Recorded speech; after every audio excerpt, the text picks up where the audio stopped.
काय म्हणताय त्याचे अपडेट पुढे घेत राहू. तुर्तास जाऊयात नाशिकमध्ये. नाशिकच्या मनमाडमध्ये गेल्या 3 ते 4 दिवसांपासून सुरू असलेल्या रिमझिम पावसामुळे खरीपाच्या पेरणीला अखेर सुरुवात झालेली आहे. 1.5 महिना पावसाची प्रतीक्षा केल्यानंतर बळीराजा आता शेतात उतरलाय.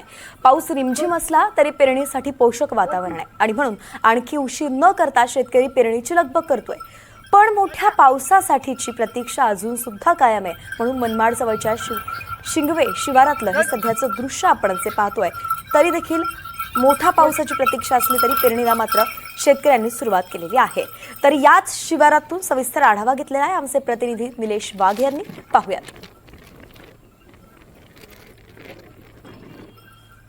नाशिक जिल्ह्यातील पूर्व भागात पावसाची जी रिपरिप सुरू होती, गेले 3 ते 4 दिवस जी रिपरिप सुरू होती, आता कुठेतरी उसंत मिळाली आणि त्यामुळे नाशिकच्या पूर्व भागामध्ये आता खरीपाच्या पेरणीला वेग आल्याचं पाहायला मिळालंय. मी आता नाशिक जिल्ह्यातल्या चांदोरच्या पूर्व भागातील शिंगवे परिसरात आहे. या ठिकाणी आपण बघू शकतो की शेतकरी जो आहे तो बैलांच्या माध्यमातून या ठिकाणी शेतामध्ये पेरणी करताना दिसतोय. खरीपाची बाजरी असेल, मका असेल, मूग असेल, भुईमूग असेल, अशी पिकं जे आहेत ते या ठिकाणी शेतकरी जे ते पेरणी करताना दिसतोय. आपण जर पाहिलं तर अगोदरच पाऊस जो सुद्धा साधारण 1.5 महिना उशिरा झाला.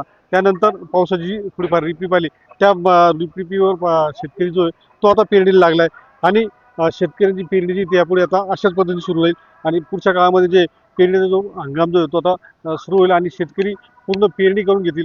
असं असलं तरी पावसाने जे आहे ते पूर्व भागामध्ये फारसे अत्यल्प पाऊस झालाय.